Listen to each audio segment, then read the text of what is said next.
participer à cette conférence en distanciel. Donc, c'est la 11e conférence du cycle organisée par Bioforce, donc qui aborde les sujets transverses liés à l'humanitaire, à la solidarité internationale et la solidarité locale.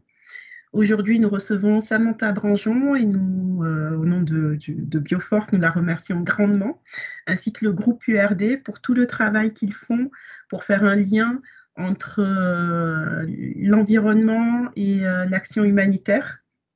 Donc, puisque ce sont des sujets qui nous questionnent tous, où on a tous un impact et il faut vraiment qu'on agisse. Donc, ils font un excellent travail. Je vous conseille à tous d'aller voir sur leur site internet où ils diffusent pas mal de rapports, d'études, de bibliographies liées à ce sujet et à d'autres sujets, hein, puisqu'ils ne sont pas que fixés sur l'environnement. Il y a des tonnes de questions qu'ils abordent. Donc, voilà. Alors, pour information au niveau technique, sachez que la conférence est enregistrée. Donc, pensez bien à éteindre les micros, ce que vous avez fait, et je vous en remercie, et vos webcams, pour que vous n'apparaissiez pas, malheureusement, dans l'enregistrement. Et donc, je vous conseille à tous aussi d'afficher la conversation. Donc, c'est la petite bulle avec des traits. J'espère que tout le monde peut la voir. Donc, cet petit onglet conversation va vous permettre, de poser vos questions par voie écrite si vous en avez pendant la présentation de Samantha. Mais sachez qu'il y a des moments où vous pourrez connecter vos micros pour lui poser directement les questions, mais on va essayer de faire ça avec civilité. Donc, s'il y a une question qui vous brûle, n'hésitez pas à la rédiger dans l'onglet conversation. Et nous allons de temps en temps faire des petits sondages, et ces sondages vont apparaître aussi dans l'onglet conversation. Donc voilà, je vais laisser Samantha mieux présenter son travail et le groupe URD que je nous ai fait, et je vous souhaite à tous une bonne conférence. Bonjour à tous, je pense que vous m'entendez bien, Amina? Oui, on t'entend bien. Bonjour à tous et merci beaucoup à Bioforce pour cette invitation et puis cette opportunité de présenter les travaux qu'on réalise. Donc moi, je suis Samantha Branjon, je suis chargée de recherche sur les questions environnementales au groupe URD. Je travaille donc sur l'impact environnemental des crises humanitaires, l'impact environnemental des actions humanitaires, et j'essaye d'accompagner les acteurs humanitaires dans la réduction de leur empreinte environnementale. Donc aujourd'hui, je vais vous parler de la prise en compte des questions environnementales par les acteurs humanitaires. Alors j'ai une petite présentation. Et malheureusement, je ne peux pas partager mon écran là, Amina. Seuls les organisateurs et les présentateurs d'une réunion peuvent partager leur contenu. Alors, qu'est-ce qui s'est passé? Je pense qu'il faut me nommer animateur. Oui, alors. Donc, Voilà, c'est bon. Merci. Désolée. Et du coup, voilà, on va être ensemble, je pense, pour 2 heures. On va alterner les moments où je vais vous présenter du contenu et des moments de questions-réponses. Et comme l'a dit Lamina, on va avoir des sondages et puis je vais vous montrer quelques vidéos. Donc voilà, comme je disais, c'est un sujet sur lequel je travaille depuis environ 6 ans. J'ai fait pas mal de recherches en Haïti, au Cameroun, dans différents endroits sur essayer de quantifier, de qualifier les différents impacts environnementaux des acteurs, des actions humanitaires. Un mot sur le groupe URD. Donc, on est, je ne sais pas si vous connaissez, mais on est un centre de recherche et de formation et d'évaluation qui est basé dans la Drôme. Voilà notre bureau. On accueille régulièrement des personnes qui viennent en formation ou bien des organisations internationales qui viennent faire leurs ateliers stratégiques. Et on intègre vraiment l'environnement dans la manière dont on fonctionne. Donc, nos bureaux, c'est un éco-site, on va dire. On est chauffé, l'eau chaude, c'est chauffée au solaire. On a des toilettes sèches, un système de phytoépuration. Voilà, donc vraiment, c'est un sujet sur lequel qui nous tient à cœur et sur lequel on travaille depuis une quinzaine d'années environ. Peut-être avant de commencer, je voulais peut-être juste avoir une idée de qui j'ai dans la salle, parce que d'habitude, c'est vrai que je donne ce cours en présentiel. Et donc, Amina, peut-être tu peux lancer le sondage juste pour qu'on puisse voir. Donc, la première question, c'était juste pour voir, est-ce que vous êtes étudiant, enseignant à Bioforce ou autre? Alors, si vous pouvez cocher et marquer sur « Envoyer le vote ».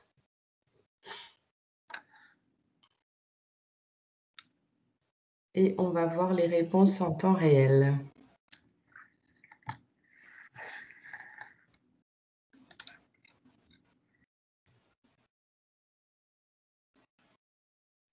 Donc, pour les personnes qui recherchent le petit sondage, c'est dans Conversation. Donc, c'est la petite icône bulle avec 2 traits à l'intérieur.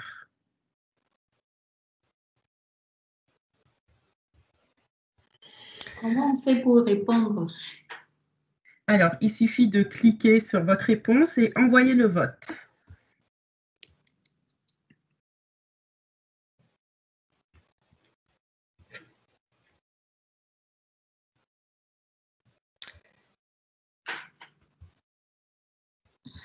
Combien nous sommes dans la salle, Amina? Alors, 29. Nous sommes 29. OK.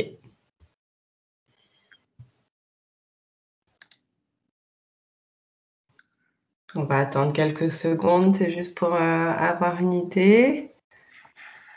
N'hésitez pas, les 9 autres personnes qui n'ont pas répondu. Donc, il faut appuyer dans la petite bulle où c'est marqué conversation pour voir. Donc, on a une majorité d'étudiants à Bioforce, mais des personnes hors Bioforce, il y en a certaines. Et merci à vous d'être là. OK, merci. La deuxième question, s'il te plaît.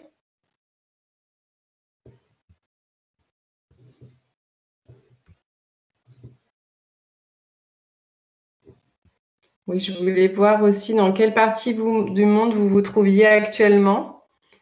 En Europe, en Afrique, en Asie ou en Amérique. Bon, si c'était Asie, enfin, s'il y a des gens en Asie, je pense qu'il doit être très tard.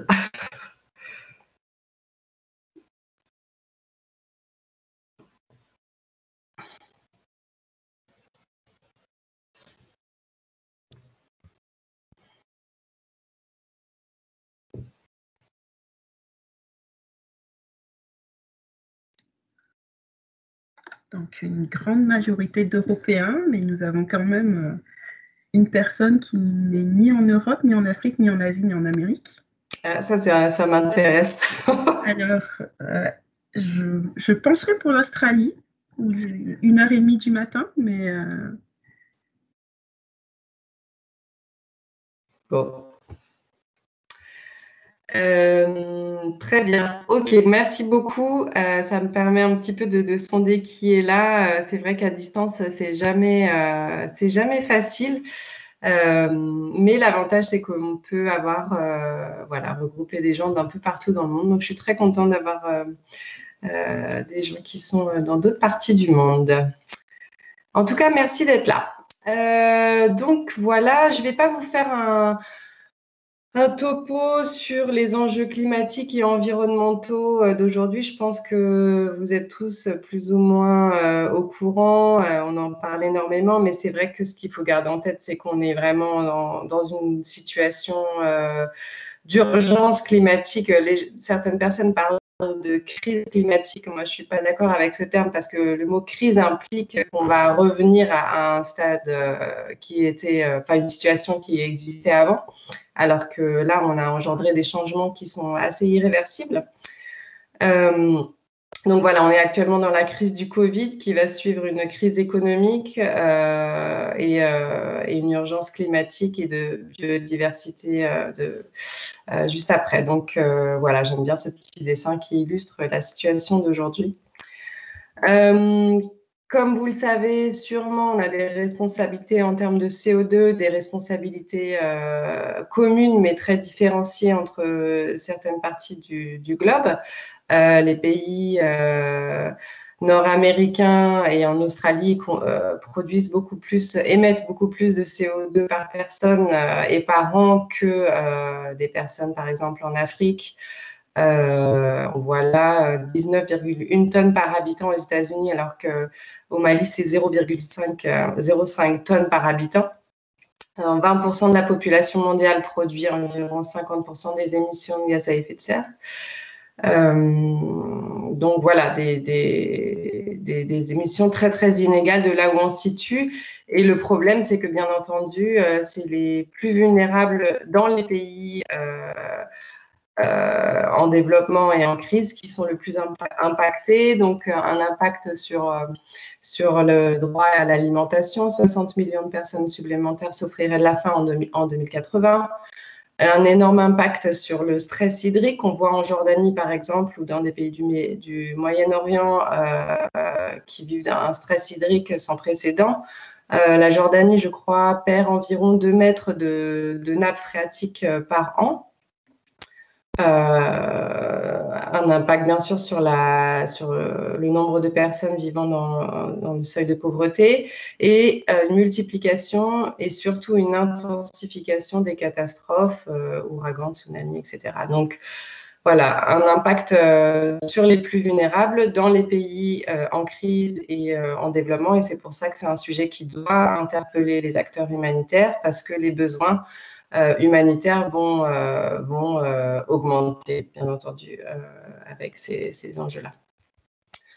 Rapidement, pour mettre tout ça un petit peu en perspective, il n'est pas question de dire que l'aide humanitaire est la source d'émissions de gaz à effet de serre la plus importante au monde. Bien sûr, l'industrie, l'agriculture, les transports sont les plus émetteurs. Mais comme je le dis, ça concerne les acteurs humanitaires parce que ça a un impact sur les besoins, ça va augmenter les besoins humanitaires et qu'on a tous une redevabilité en tant que dans notre sphère privée et personnelle de réduire notre empreinte et limiter au maximum cette situation. Voilà, je vais vous passer un tout petit film.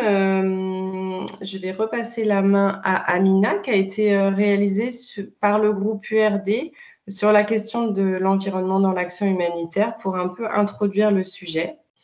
Il a été fait en 2009, donc il est un peu daté, mais bon, il est toujours d'actualité. Amina, je te passe la main. J'arrive.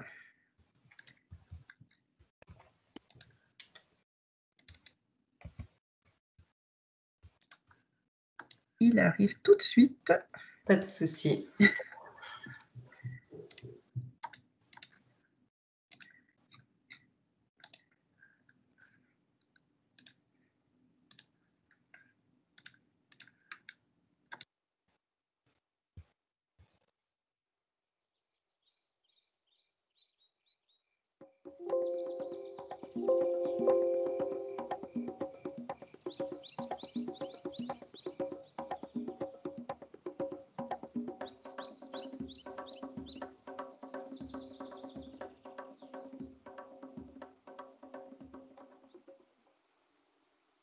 Si les enjeux de la prise en compte des questions environnementales sont bien connus dans le monde du développement, c'est beaucoup moins le cas dans le secteur humanitaire.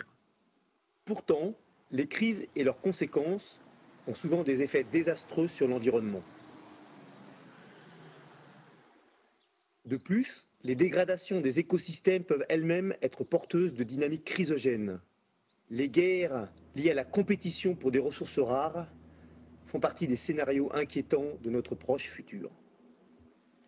Enfin, l'action humanitaire crée aussi sa propre empreinte environnementale. La réponse aux besoins du court terme se fait souvent au prix fort pour les moyens et long terme. C'est de tout cela que nous allons parler. Les réfugiés ont besoin de s'abriter.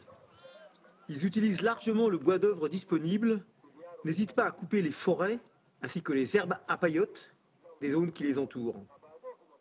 C'est le premier facteur de pression sur l'environnement. Les populations touchées par les crises, qu'elles soient réfugiés, déplacés ou populations hautes, ont besoin de manger, de cuire l'aide alimentaire qu'elles reçoivent ou les ressources qu'elles arrivent à se procurer. Ce deuxième facteur de pression est d'autant plus dangereux qu'il est durable. L'aide humanitaire étant largement insuffisante pour subvenir aux besoins des populations touchées par les crises, ces dernières ont souvent recours, dans le cadre de leur stratégie de survie, à la vente du bois, comme au Tchad, et à la production-commercialisation de charbon de bois, comme à Haïti. Ce troisième facteur de pression sur les ressources est lui aussi systématiquement présent. La pression sur les disponibilités en bois est dès lors très forte et entraîne une importante dégradation du couvert forestier. Érosion, perte du sol de surface et inondations se multiplient. Le couvert boisé ne joue plus son rôle de tampon.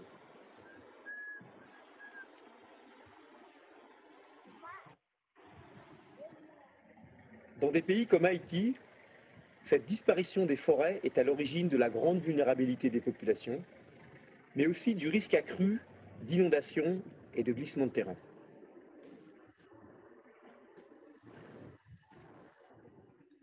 L'économie du bois de chauffe et la régénération des ressources forestières sont des enjeux essentiels sur lesquels un certain nombre d'acteurs sont mobilisés. Des programmes de construction de fours économiques en combustible pour remplacer le système 3 pierres se sont développés.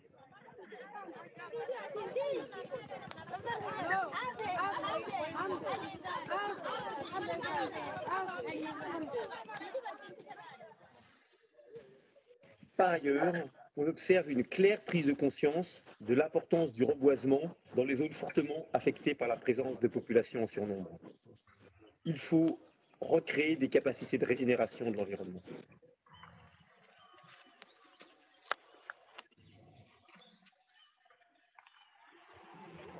Les camps de déplacés et de réfugiés consomment énormément d'eau et produisent d'importantes pollutions physiques et solides. Prendre en compte la nappe phréatique comme une ressource fragile est essentiel. De même qu'il faut gérer les risques de dégradation de la qualité des eaux de surface comme un vrai risque sanitaire.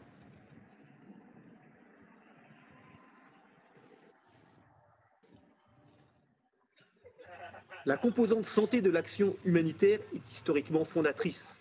Cela ne l'absout pas de risques de nuisances et de pollution considérables.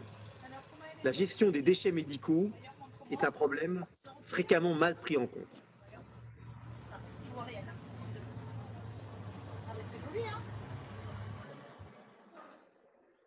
Les catastrophes naturelles en contexte urbain, comme les camps de réfugiés ou de déplacés, produisent à terme d'importantes masses de déchets solides.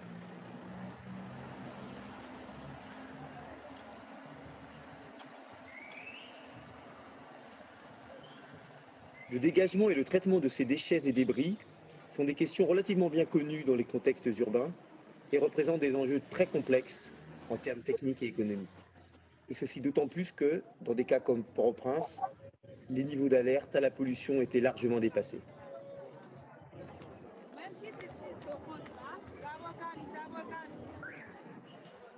Ainsi, les composantes environnementales de l'évacuation des débris liés au tremblement de terre de janvier 2010 posent des défis techniques et organisationnels de grande ampleur. Dans des contextes de camps de déplacés ou de réfugiés, les restes des infrastructures peuvent demeurer pendant longtemps une pollution physique difficile à gérer pour les populations et les autorités locales. C'est le cas dans le nord Ouganda.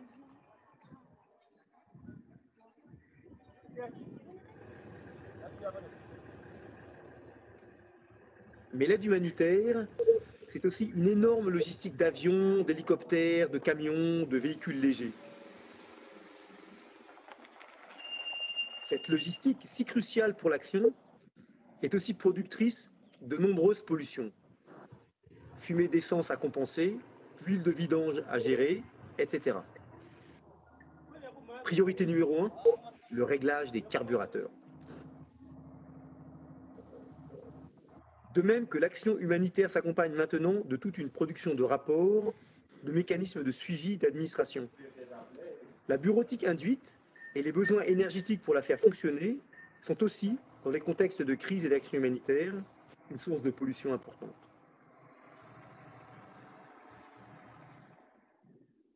Les green procurement posent des défis considérables.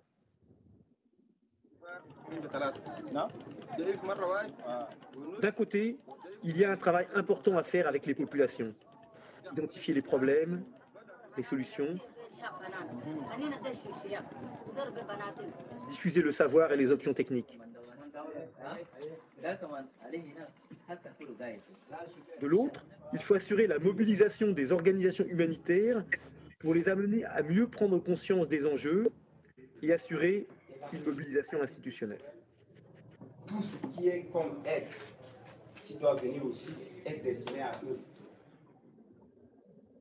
Ces différents points ne sont pas anodins. Les bouleversements à venir, notamment ceux liés au changement climatique annoncé et à la croissance démographique, doivent nous conduire, nous, humanitaires, à une réelle vigilance sur notre empreinte environnementale.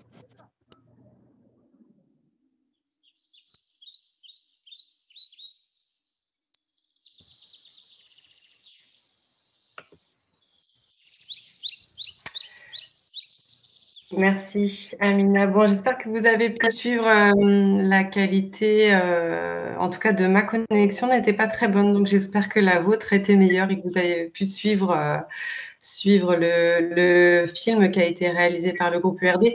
Comme vous le voyez dans ce film, il y a plusieurs interactions entre humanitaire et environnement. Les crises humanitaires ont des conséquences sur l'environnement.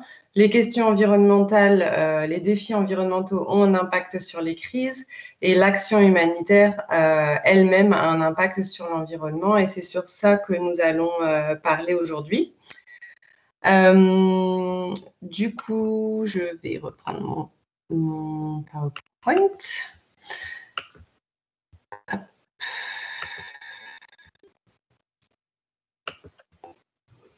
Voilà, j'espère que vous voyez. Oui, nous voyons. Super. Donc voilà, comme ça a été un peu illustré là dans le film, il y a différents types d'impacts que l'aide humanitaire a sur l'environnement. C'est très compliqué de le qualifier parce que le secteur humanitaire est très très large. Il est dans il concerne beaucoup c'est compliqué de le quantifier, pardon. Il concerne beaucoup d'organisations qui interviennent dans beaucoup de pays, etc. Donc, c'est très difficile d'avoir des chiffres. Mais en tout cas, on peut essayer de le qualifier et d'essayer d'identifier différents types d'impacts. Donc, ce n'est pas juste le CO2. Bien sûr, on pense tout de suite au CO2 lié aux transports internationaux, qui est énorme. Pour une ONG de taille moyenne, une ONG française de taille moyenne, c'est environ 4000 billets d'avion par an entre la France et différentes parties du monde, donc c'est pas rien. Mais il y a aussi des questions de déforestation qui peuvent être liées aux achats que l'on fait. Dans le cas de l'huile de palme, c'est une déforestation qui a lieu dans les endroits, les producteurs d'huile de palme. Il y a les questions, bien sûr, comme elle a été évoquée dans le film, sur l'impact sur les nappes phréatiques liées à des projets de forage ou de construction de puits. Voilà, donc il y a un impact sur la nappe, sur la quantité, sur les niveaux de nappe, quoi. Un impact, bien sûr, sur les déchets qui sont générés dans le cadre des bureaux et des programmes, mais aussi des questions de pollution des sols liées à notamment, par exemple, la présence de camps de réfugiés, une mauvaise gestion des des eaux usées et une mauvaise construction de latrines, par exemple. Pollution de l'air, émission de CO2 par rapport au déplacement que l'on peut faire sur le terrain également. On sait bien qu'il y a on utilise beaucoup de 4x4 dans des endroits qui sont pas forcément, on n'a pas forcément besoin d'utiliser des 4x4, par exemple en capitale. Les camps de réfugiés, là c'est une image du camp de Cox's Bazar, j'imagine que vous connaissez tous, les impacts sont multiples sur la déforestation, sur l'eau, sur la qualité de l'eau, sur la quantité de l'eau. Voilà, et la consommation, un autre exemple, la consommation de bois ou de sable pour la construction d'abris, ça c'est des impacts qui sont régulièrement identifiables. Juste pour continuer sur cette qualification, elle est importante à mon sens parce qu'elle permet d'essayer de réfléchir sur l'étendue de la responsabilité de l'acteur humanitaire. Donc, on va parler d'impacts qui sont directement liés à l'acteur, à l'ONG, à l'opération qu'il mène, et des impacts qui sont plus indirects, qui vont être notamment causés par les partenaires ou les prestataires ou même ou les fournisseurs, par exemple. D'où l'importance de réfléchir au type de fournisseur que l'on va sélectionner pour nos distributions, par exemple. Ensuite, il va y avoir des impacts qui s'observent au niveau local,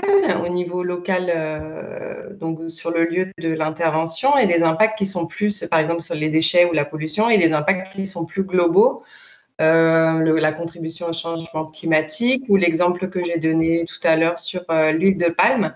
Donc, c'est des impacts qui vont avoir lieu à d'autres endroits que sur le lieu de l'intervention. Ensuite, il y a les impacts, et je trouve que c'est intéressant de dissocier ces deux quand on est dans une réflexion de réduction de notre empreinte en tant qu'organisation. Il y a les impacts qu'il est possible de réduire, et d'autres impacts sur lesquels c'est plus difficile, et ça demande des changements de fond sur la manière dont on mène nos programmes. Par exemple, la consommation de l'énergie dans les bureaux, c'est quelque chose assez simple à réduire, et les transports internationaux, le fret, etc., c'est des choses qui sont plus complexes. Ensuite, il va y avoir les impacts à court terme, donc on peut dire durant l'intervention, et des impacts qui vont avoir lieu plus sur le long terme, par exemple l'épuisement des nappes phréatiques ou le compactage des sols suite à la présence d'un camp de réfugiés. Et ces impacts-là sont souvent visibles bien après que l'acteur humanitaire ait fini son projet et soit parti du lieu d'intervention. Donc voilà, c'était pour planter le décor, important pour moi de vous parler de ces différents types d'impacts, parce que d'avoir une réflexion sur ces types d'impacts permet aussi à une organisation qui se lance dans une démarche de réduction de l'empreinte pour essayer de voir où peut être les leviers d'action. Ah oui, pardon, j'ai oublié. Il y a les impacts aussi liés au programme et les impacts liés au fonctionnement de l'ONG, donc tout ce qui est transport, achat, logistique, etc. Je voulais vous présenter quelques petits chiffres, et je vais faire ça à travers un sondage. Donc, Amina, enfin un sondage, je vais vous demander de répondre à des petites questions dans le chat. D'accord. Alors, voilà. Je démarre. Alors, pour ceux qui viennent de nous rejoindre, n'hésitez pas à ouvrir l'onglet Conversation, donc la petite bulle avec des traits. Vous verrez les questions apparaître et vous pourrez répondre tout de suite.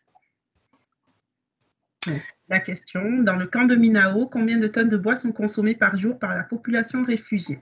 Il y en a 67 000, faute d'alternative. 7 tonnes, 20 tonnes ou 43 tonnes?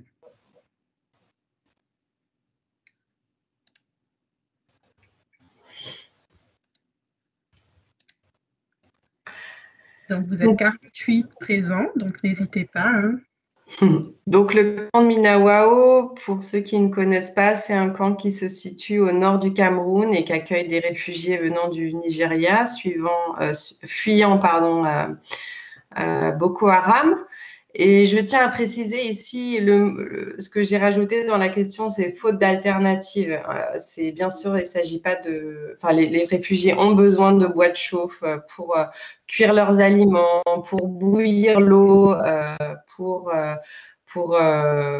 construire leurs abris, etc. Donc, c'est vraiment parce que la communauté humanitaire n'a pas adressé ce besoin en énergie qu'il y a une consommation de bois extrêmement importante. Donc, en effet, alors, la majorité d'entre vous ont répondu 20 tonnes. En fait, il s'agit de 43 tonnes par jour. Alors, ça, c'est des données qui datent de 2017. Une étude qui avait été faite par le groupe URD. Depuis, ce chiffre a peut-être changé parce que je sais que le HCR a mené un gros projet et on va voir une vidéo tout à l'heure de distribution de cuiseurs, de cuiseurs améliorés dans le camp. Donc, peut-être que ça a changé, mais voilà, c'est 43 tonnes par jour. Donc, vous imaginez l'importance, l'incidence que ça a sur la déforestation locale. Une autre question.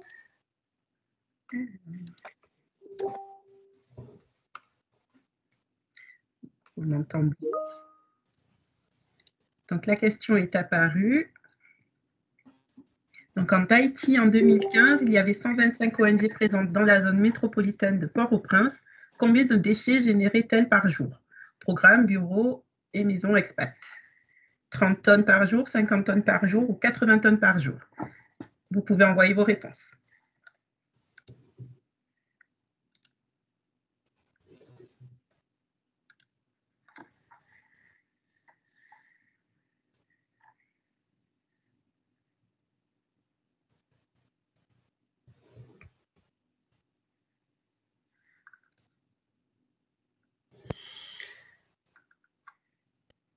Donc,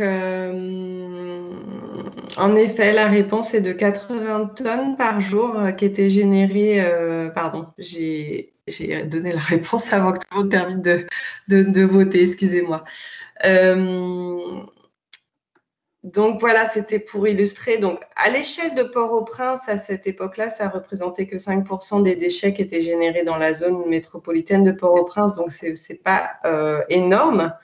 À l'échelle de ce qui était produit à l'époque par les Haïtiens.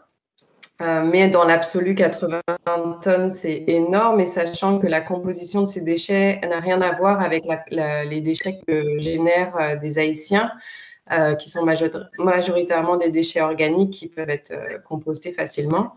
Les déchets produits dans le cadre des programmes humanitaires, ça va être des déchets plastiques, différents types de plastique, de l'aluminium, des déchets électroniques, etc. Donc, d'où l'importance de réfléchir à cette question-là. Il y a deux autres questions, il me semble, Amina. Oui, c'est bien ça. Je les lance.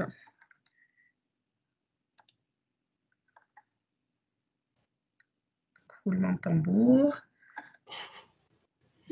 Donc, le secteur humanitaire a consommé pour l'achat de carburant, véhicules et générateurs en 2017 300 000 dollars US, 850 000 ou 1,2 million de dollars US.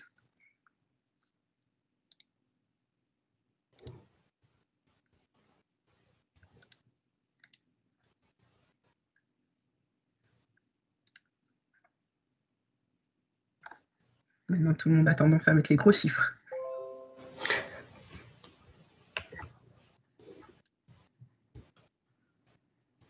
On est combien, Amina, juste pour… Alors, 51 personnes. D'accord, je vais attendre un peu. 52 maintenant. Donc, n'hésitez pas, pour les personnes qui nous ont rejoints, le sondage se trouve dans la partie conversation, donc la petite icône avec une bulle et 2 traits à l'intérieur. Alors, donc, Guillaume Noyer, qui est le coordinateur pôle logistique de Bioforce, dit que ces chiffres sont sûrement sous-estimés. En fait, c'est une étude qui a été réalisée par Chatham House, qui est très intéressante et je vous invite à la lire. Je pourrais vous vous donner le lien, et qui était en fait une sorte de plaidoyer pour qu'on puisse, dans le secteur humanitaire, vraiment réfléchir à cette question de carburant, de générateurs, et d'avoir des financements à plus long terme qui nous permettraient de sortir un peu de ce fonctionnement à court-termiste qui coûte extrêmement cher. Donc, en effet, la bonne réponse, c'était 1,2 million de dollars par an. Donc, ça comprend toutes les grosses agences des Nations Unies, etc.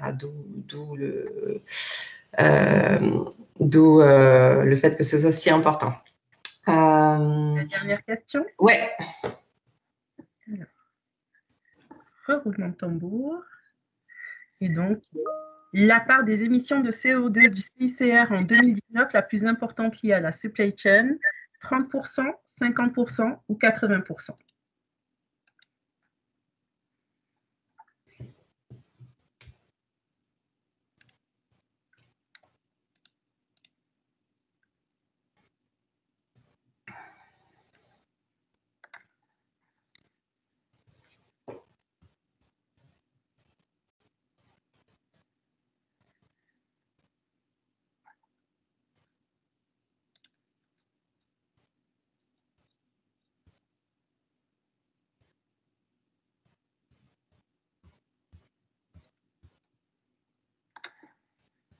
Presque égalité.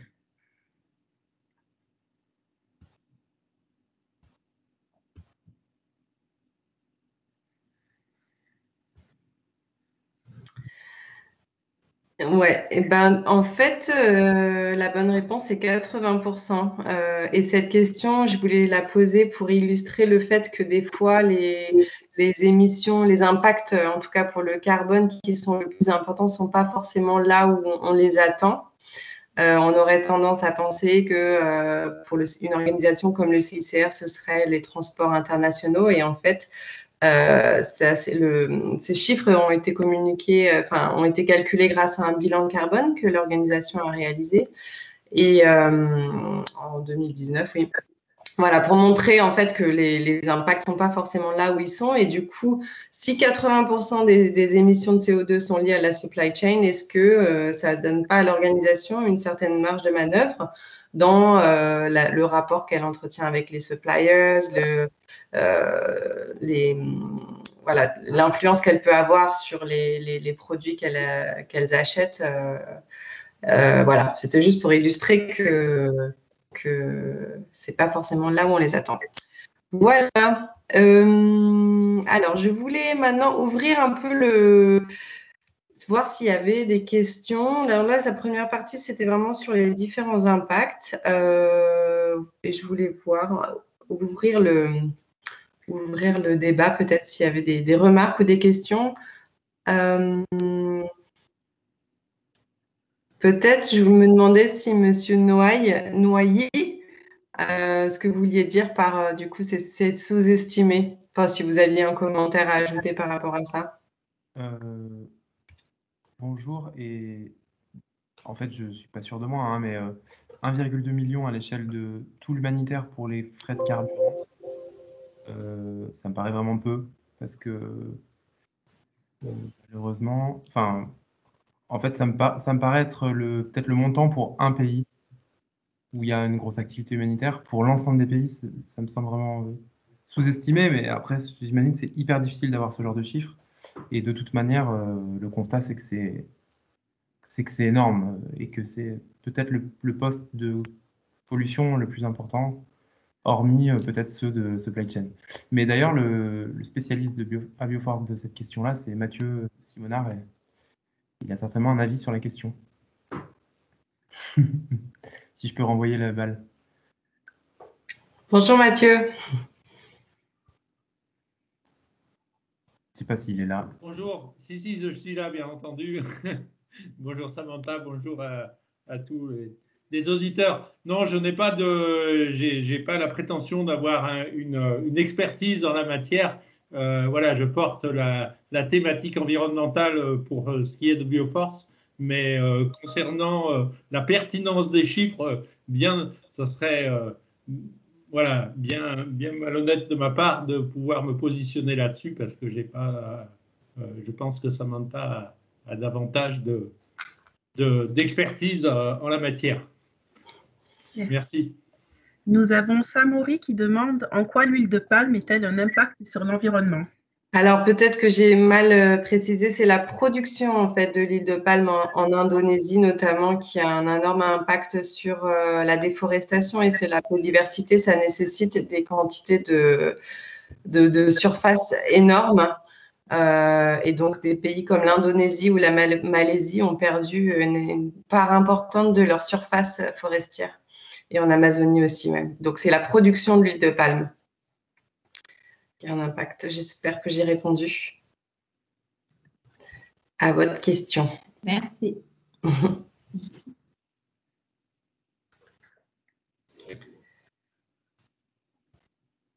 Ok. Ben, s'il n'y a pas d'autres questions à ce stade, je vais continuer par faire un petit… je voulais vous faire un petit topo de là où en est le secteur aujourd'hui, le secteur humanitaire aujourd'hui sur cette question-là, la position des bailleurs de fonds, des Nations Unies et vous faire un petit topo aussi sur les différentes les dates clés qui ont marqué un peu l'évolution de cette question dans le secteur humanitaire. Donc, voilà, hop.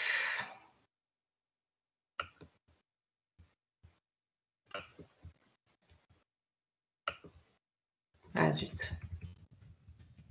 Bon.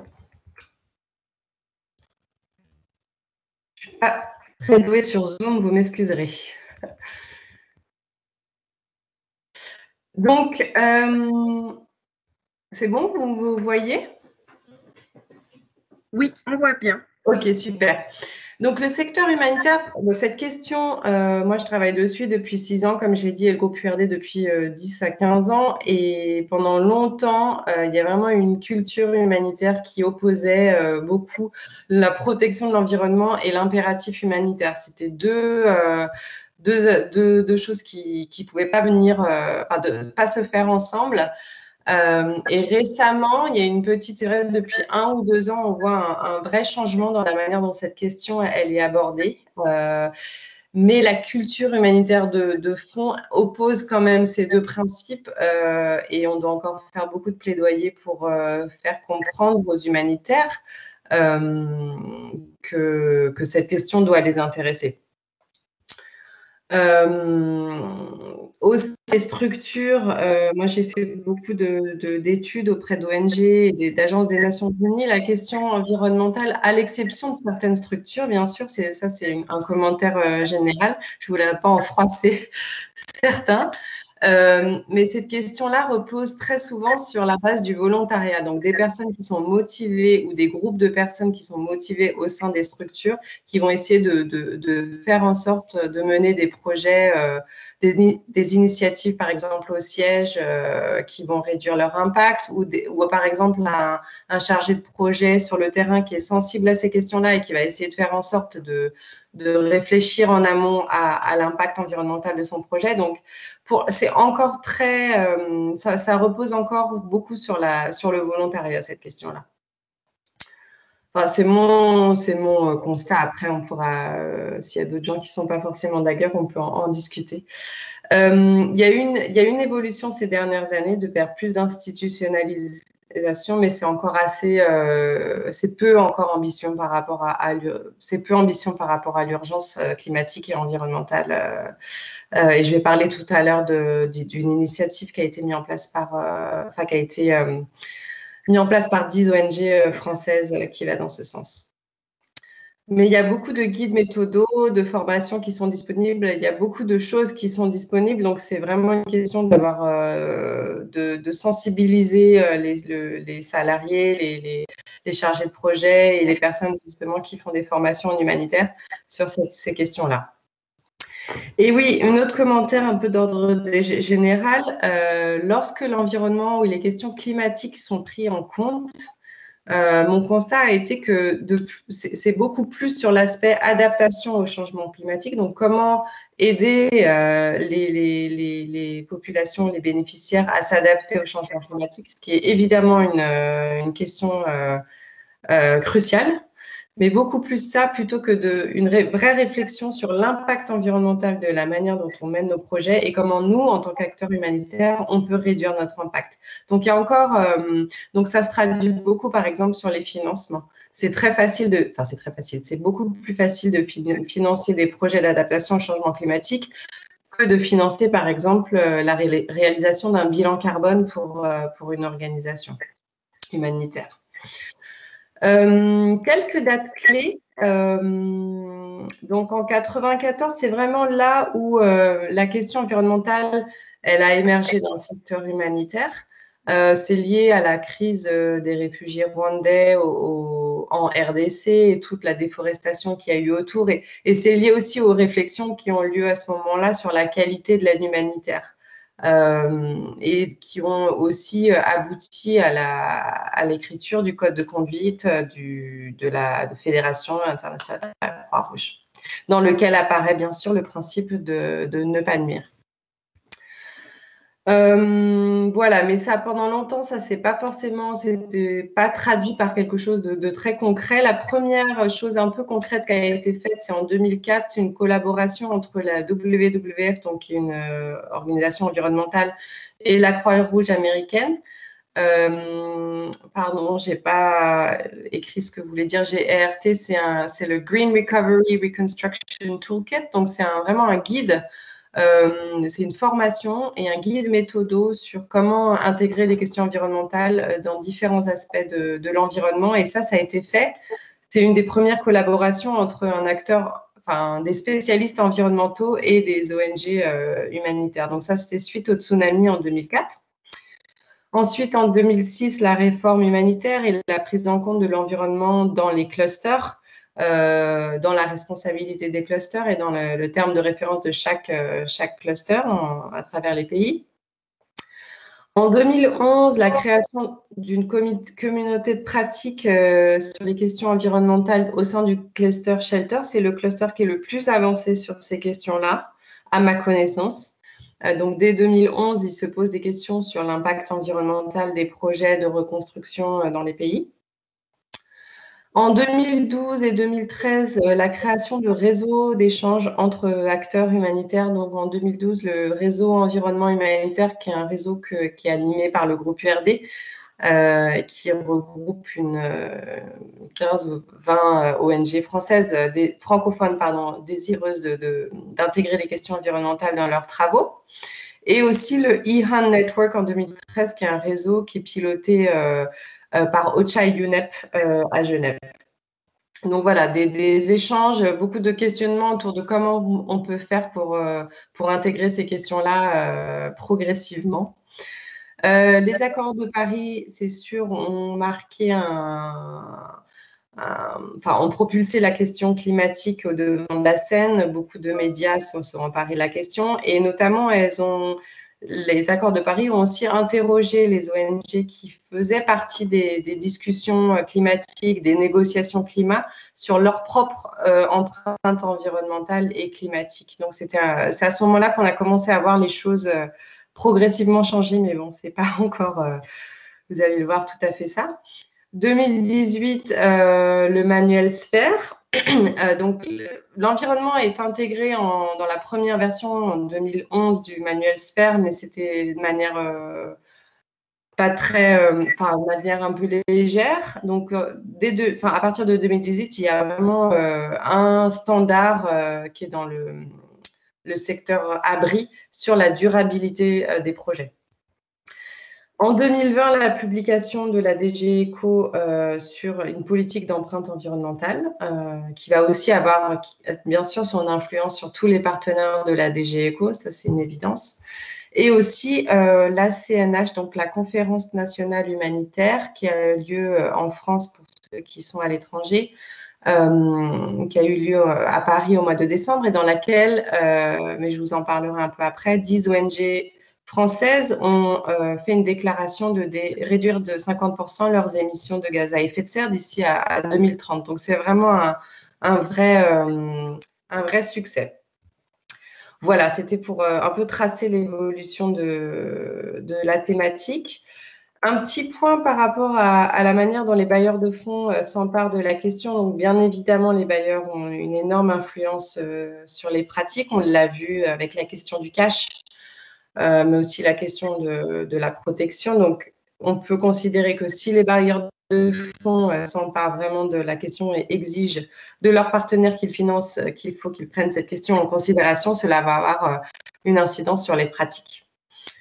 Il y a ces dernières années une pression, une évolution vers plus de pression. Là, j'ai mentionné la DG ECO, je pense que certains d'entre vous le savent déjà, commence à intégrer ces questions-là dans les propositions de projets et dans les single forms.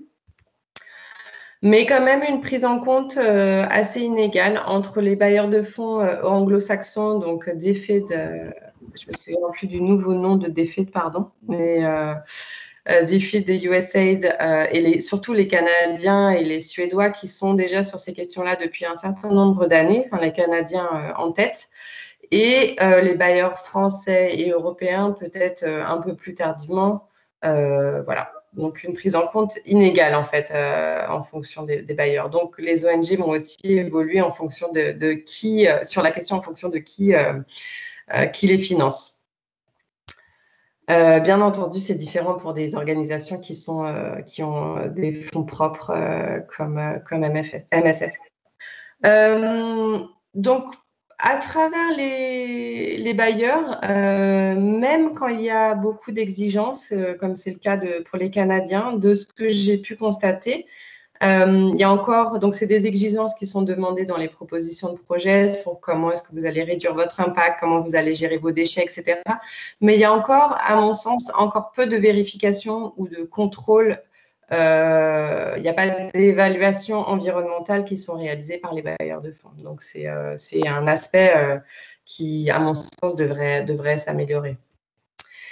Et il y a encore peu de ressources financières, comme je l'ai dit tout à l'heure, dédiées à cette question d'atténuation. C'est très difficile pour un acteur humanitaire de vouloir, par exemple, passer son bureau au solaire. C'est très difficile de le faire financier. Vous m'entendez toujours bien? Parce que j'entends des petites interactions. C'est bon? Ça grésille un peu, mais ça va, en tout cas de mon côté. Ok. Les agences des Nations Unies, donc j'ai mentionné tout à l'heure, il y a eu une unité à Genève qui s'appelle the Joint Environment Unit, qui est très active, qui est composée de personnes de OCHA et de UNEP, qui est très active dans le plaidoyer pour ces questions-là au sein du mouvement des Nations Unies. Qui aussi met à disposition des conseillers environnementaux pour les agences des Nations Unies, etc. Donc voilà, beaucoup d'agences maintenant ont des politiques environnementales et des équipes au siège qui travaillent sur les questions. Donc, sur ces questions-là, par exemple, le HCR a une équipe, je crois, de 7-8 personnes à Genève. Bon, sur l'échelle d'une organisation internationale comme le HCR, on pourrait croire que ce n'est pas beaucoup, mais c'est quand même conséquent. Et je crois WFP, pareil, il y a 8 ou 9 personnes à Rome. Des bilans carbone qui sont réalisés régulièrement. Et des projets qui sont mis en œuvre. Je vais vous montrer tout à l'heure quelques vidéos de projets un peu phares qui ont été réalisés à Cox's Bazar, au Bangladesh, par le HCR et le PAM.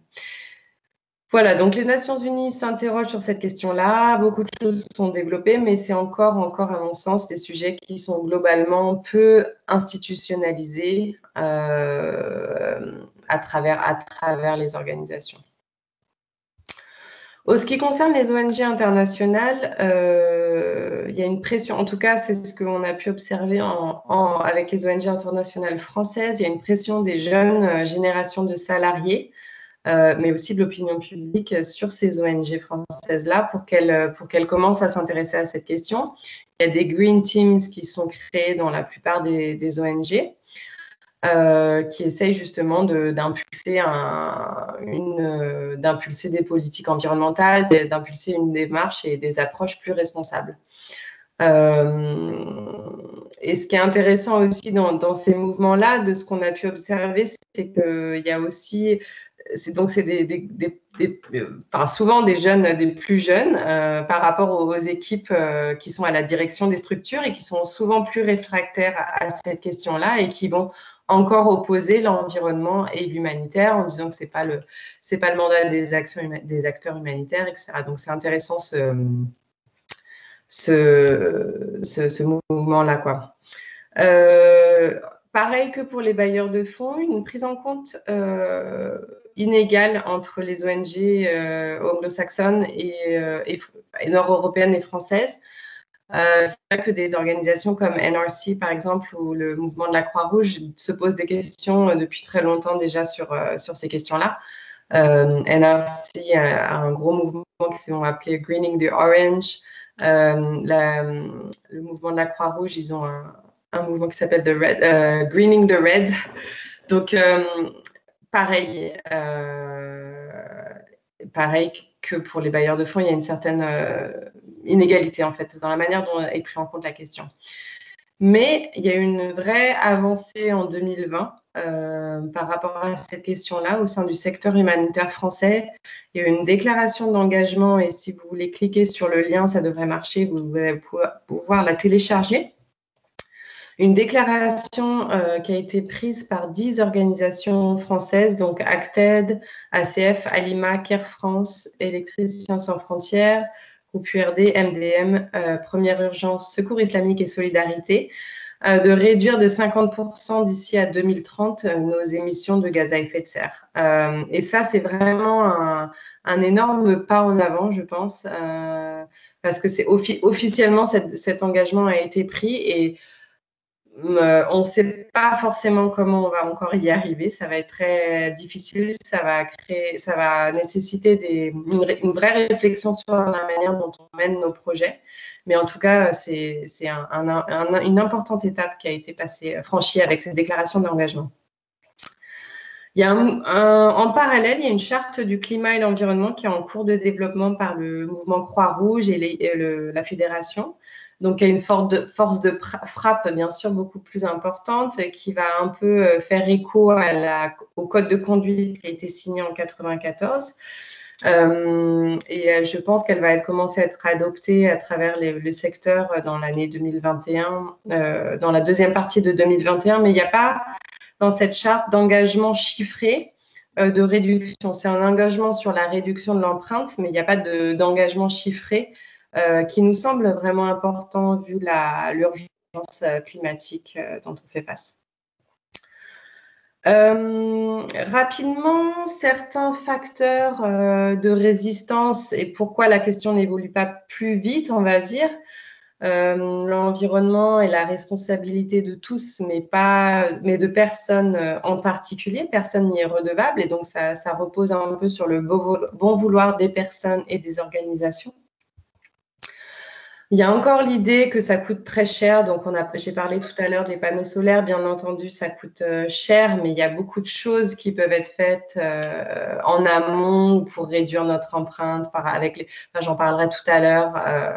La relation qu'on a avec les suppliers, la consommation d'énergie. Donc, il y a cette idée que ça coûte très cher. Du coup, on n'y va pas, on ne fait rien. Mais en réalité, il y a beaucoup de choses qui nécessitent juste un changement de paradigme. Il y a un manque général d'information et de conscience sur les impacts environnementaux de l'aide humanitaire et je suis contente d'être invitée à Bioforce parce que je pense que c'est important que cette question-là soit abordée au sein des masters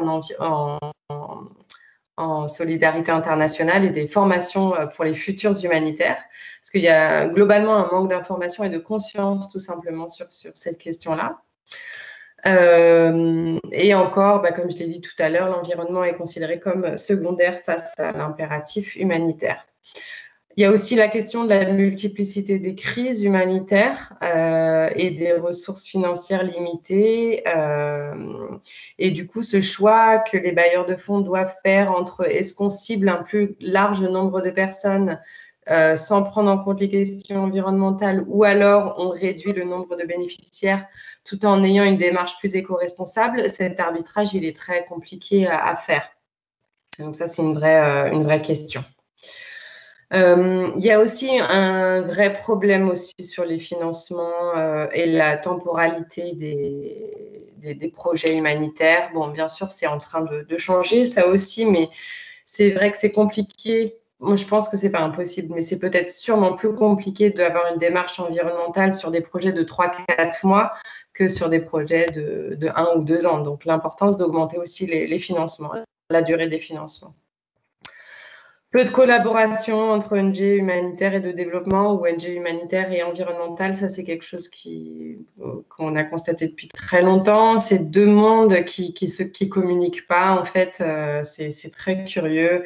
Pourtant, il y a beaucoup de choses à apprendre les uns des autres.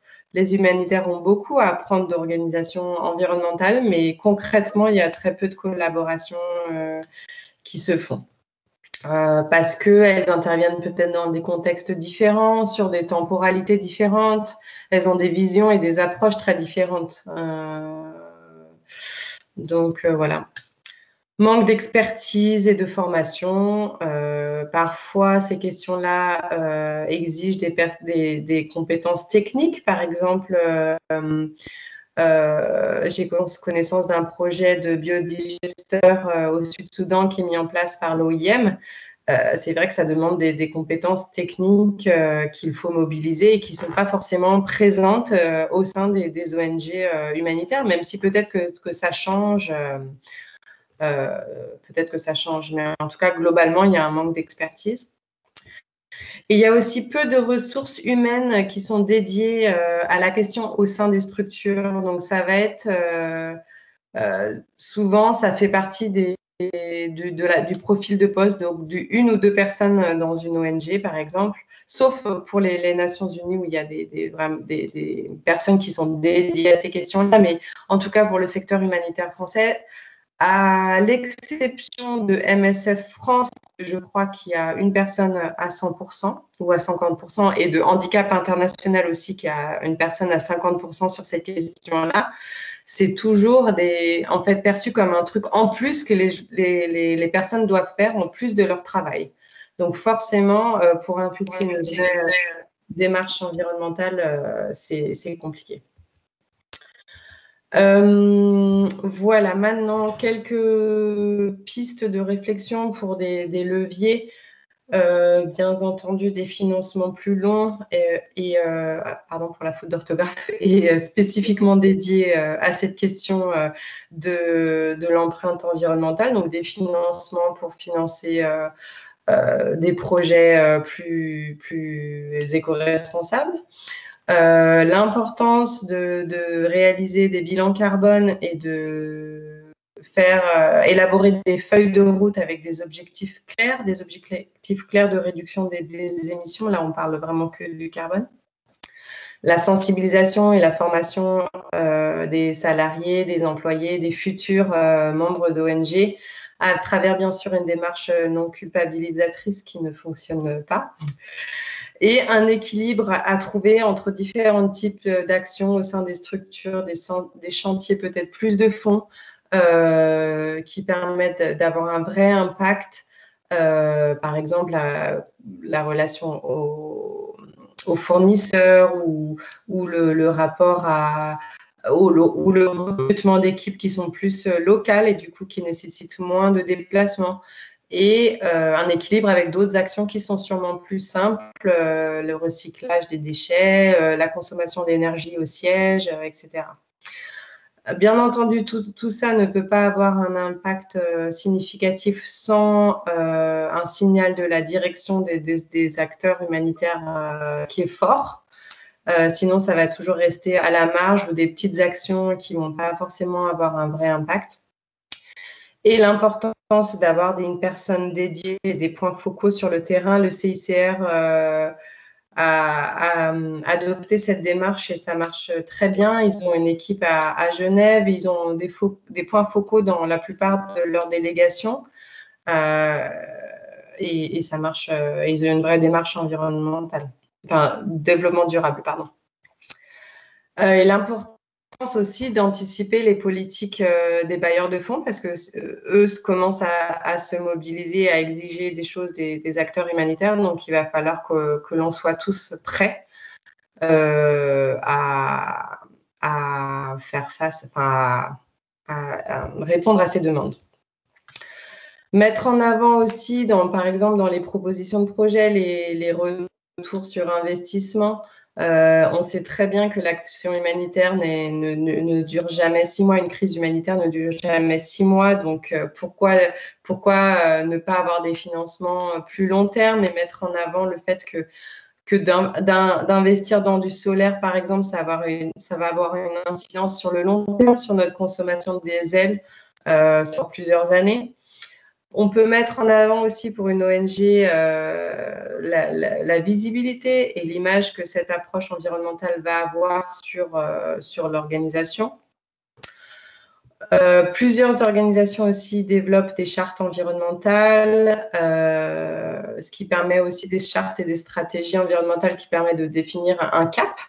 Et moi, je pense que c'est aussi important d'intégrer ces objectifs-là et ces questions dans les fiches de poste directement des salariés pour que ça fasse partie de leur charge de travail. Voilà, j'ai beaucoup parlé. Avant de passer à la session la session suivante, je voulais ouvrir la discussion et voir s'il y avait des questions. Alors, nous en avons beaucoup qui ont été posées pendant ton intervention. Tu as répondu à pas mal d'entre elles. Je vais quand même les dire pour qu'on les souligne. Sonia qui demande, est-ce que certaines organisations humanitaires ont défini une stratégie d'action pour minimiser leurs impacts environnementaux? Des stratégies d'action, oui, bien sûr. Il y en a plusieurs qui définissent des stratégies, des feuilles de route.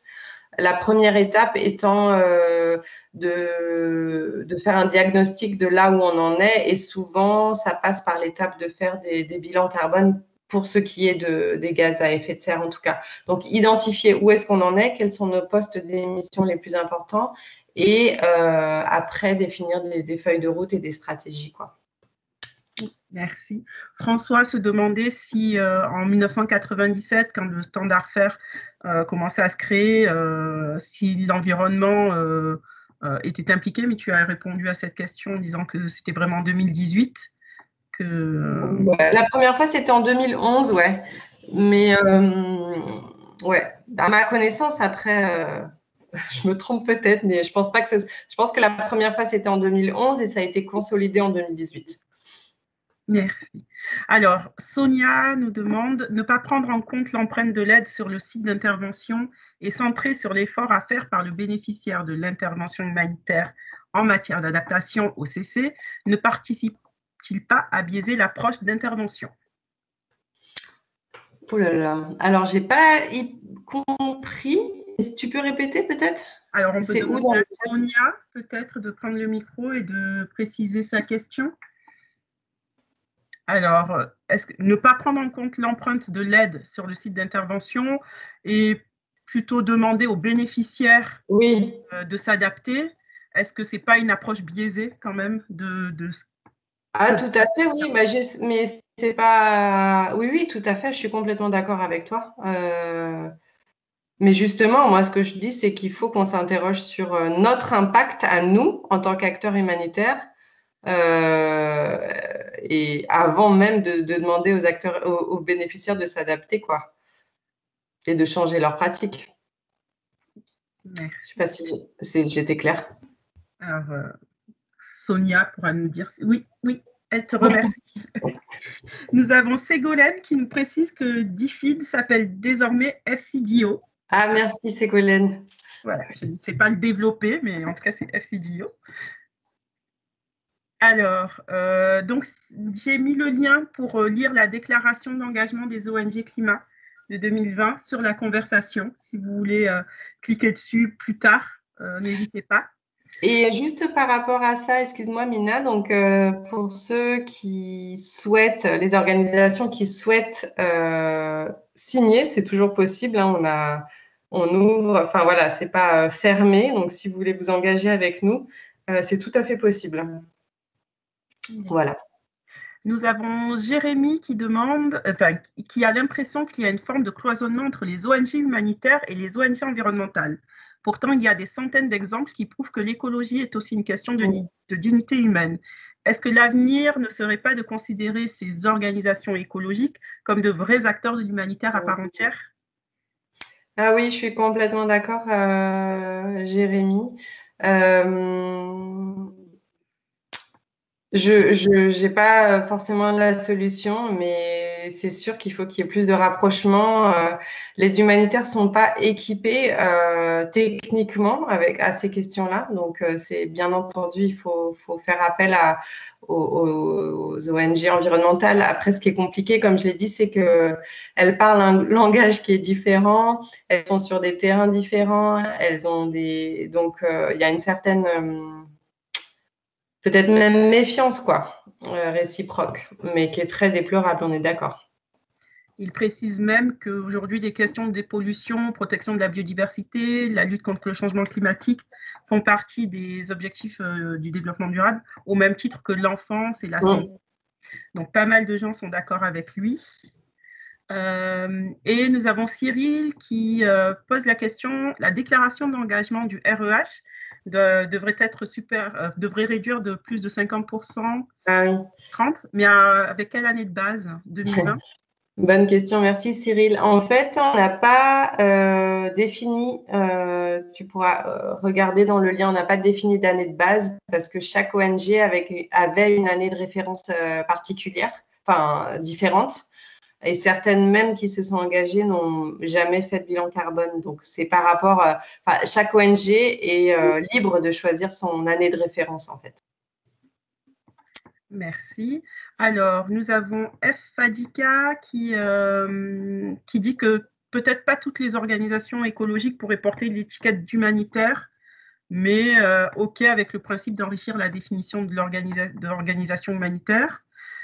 Et François qui précise que ces résistants se retrouvent dans d'autres types d'organisations, d'entreprises, d'hôpitaux, administrations. Je suppose la résistance au secteur, à la prise en compte de l'environnement. Et donc, ce n'est pas spécifique au secteur humanitaire. Oui, tout à fait.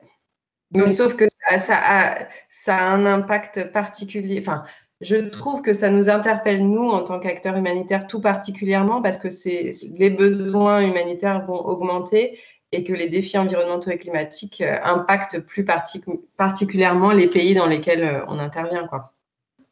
Mais je suis tout à fait d'accord. Et puis, nous avons une dernière remarque de O. Elouarti. Les ONG humanitaires ayant une sensibilité sur les enjeux environnementaux sont, à mon avis, trop silencieuses sur le sujet. Donc, voilà. Et c'est peut-être une... Non, c'était la dernière remarque question. Merci à vous pour vos questions et n'hésitez pas à en poser pour la prochaine session questions-réponses. Merci. Alors, je vais passer maintenant. Je voulais vous illustrer un petit peu quelques exemples, avec quelques exemples, la manière dont ces questions-là peuvent être intégrées. Alors, vous voyez mon partage d'écran? On voit le diaporama. Oui, vous voyez le diapo? OK. Hop. Donc, après, ce n'est pas du tout exhaustif. Il y a beaucoup de choses qui peuvent être faites, mais voilà, je voulais juste partager quelques exemples. Par secteur d'intervention. Donc, comme j'ai dit tout à l'heure, le secteur abri, enfin, le cluster shelter et le secteur abri est beaucoup plus mobilisé que les autres, de par le fait qu'il y a eu une communauté de pratiques environnementales qui s'est créée en 2011 au sein du cluster shelter, qu'il y a un standard sphère spécifique à ces questions dans la section abri. Donc, c'est un secteur qui se pose beaucoup de questions. Donc, quelques exemples. Là, c'est une photo d'Haïti, la construction de débris, d'abris avec des débris ou des matériaux recyclables ou des constructions, par exemple, sans bois. On peut envisager d'exiger des informations sur la provenance du bois auprès de fournisseurs pour s'assurer de la légalité de la chaîne d'approvisionnement ou même d'utiliser des filières de bois légales. Juste légales. Non, je ne voulais pas dire légales, je veux dire labellisées, pardon. Je donne un exemple pour ceux peut-être qui connaissent Haïti après le tremblement de terre. Il y a eu le choix qui a été fait par le Cluster Shelter juste après le tremblement de terre de pas s'approvisionner en bois qui était prélevé localement parce que ça allait contribuer à la déforestation. Donc, il y a eu vraiment le choix d'importer du bois des États-Unis ou d'ailleurs, même si ça avait un impact carbone, mais auprès de filières plus responsables.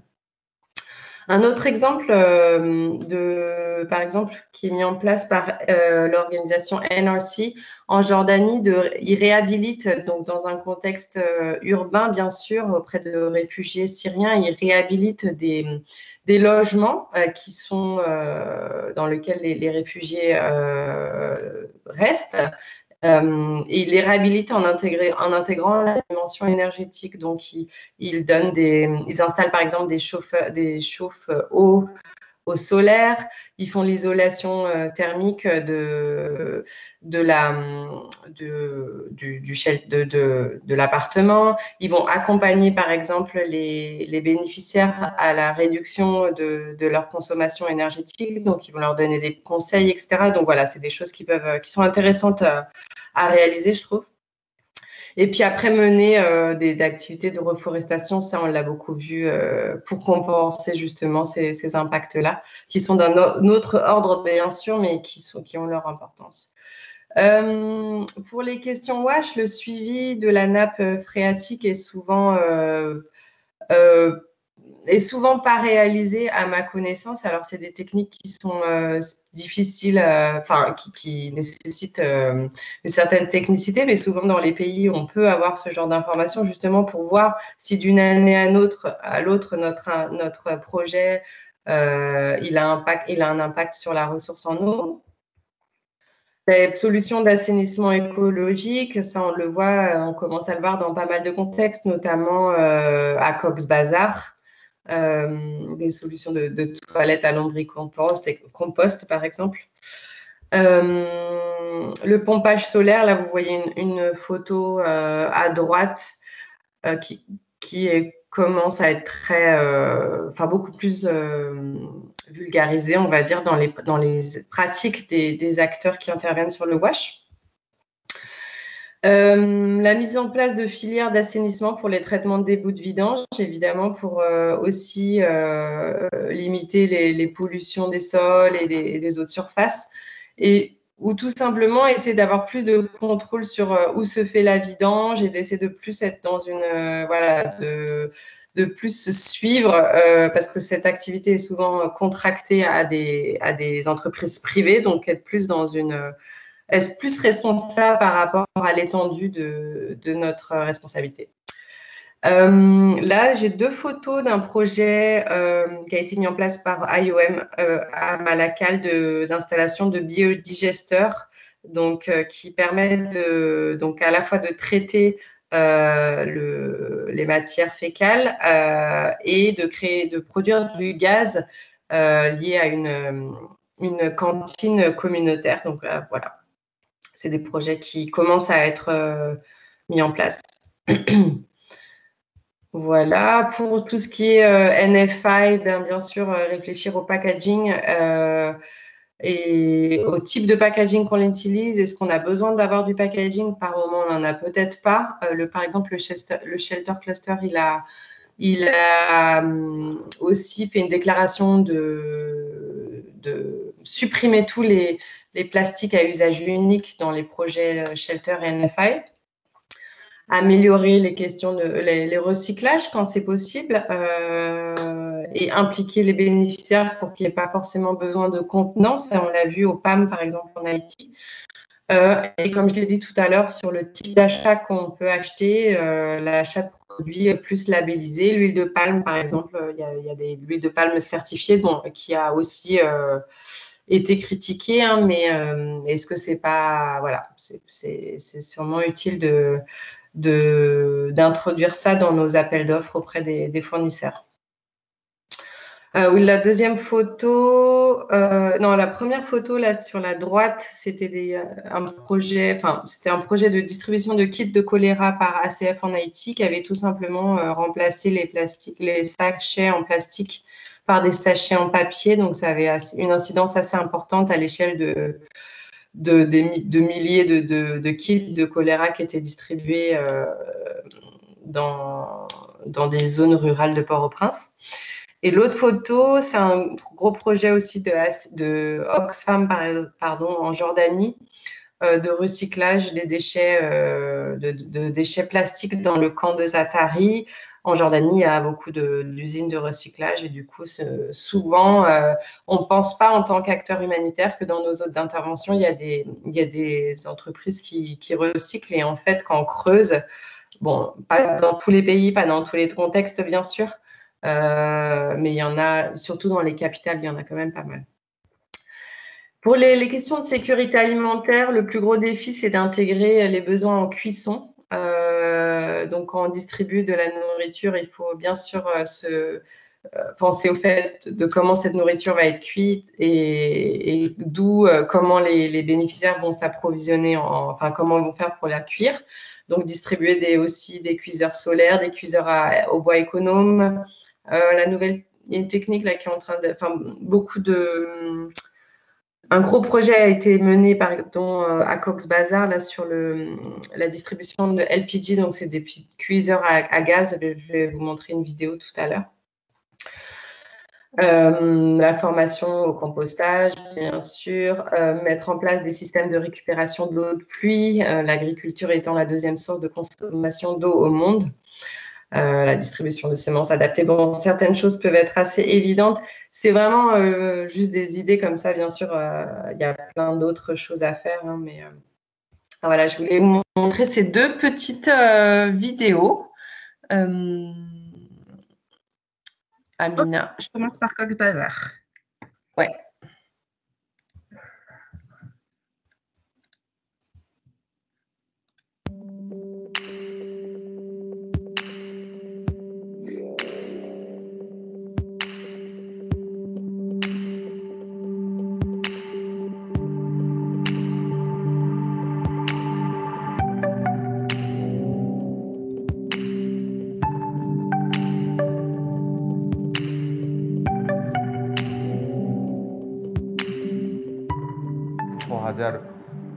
Acre পাহাড়ি বনাঞ্চল এই সেটেলমেন্টের আওতায় চলে যায়। 2018 সালের মার্চ এপ্রিলের দিকেই আমরা পরিকল্পনা নিলাম কিভাবে এটি কমিয়ে আনা যায় এবং আমরা এই ব্যাপারে কথা বলা শুরু করলাম এবং energy environment technical working group তখন সারফেস করলো, তারা কাজ করা শুরু করলো। গাছের চারা রোপণ করার চেষ্টা করেছি 2018 সাল থেকে, বিশেষ করে বর্ষা মৌসুমের আগে শুরু হয়েছে, বর্ষা শেষ পর্যন্ত চলেছে। Energy Environmental Technical Working Group consists of FAO, IOM, WFP, UNHCR, international organizations, and also local NGOs. The group has done planting to meet the challenges of soil erosion, slope failures, water quality inside the camps.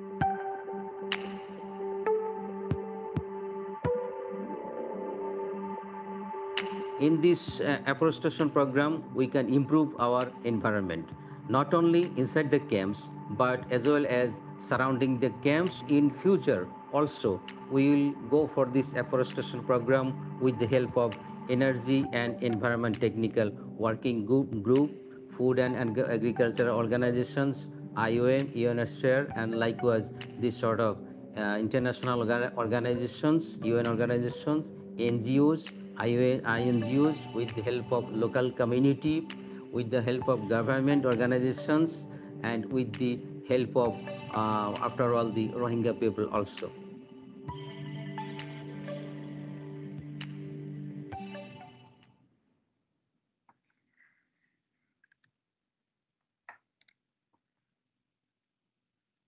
Donc, tout le monde a pu écouter la vidéo.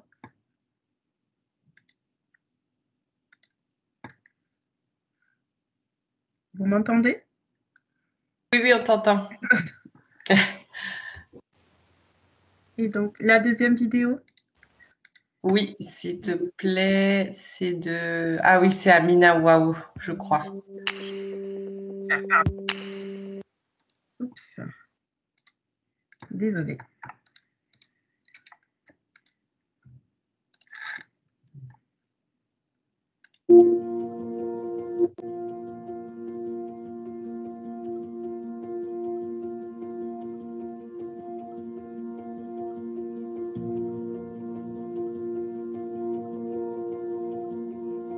When we come here, we find that it's just like a desert. There was no trees.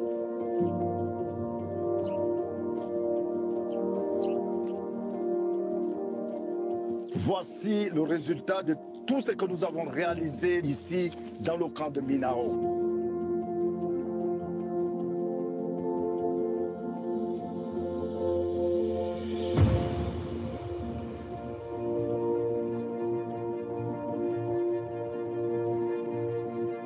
You can see that everywhere is green.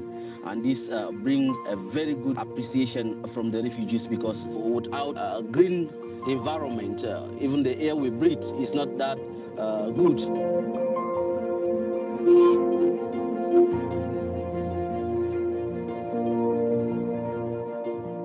D'abord, ça sert de l'ombrage et ça sert contre l'avancement du désert, ça lutte contre le changement climatique et ça contribue à l'amélioration des conditions agricoles.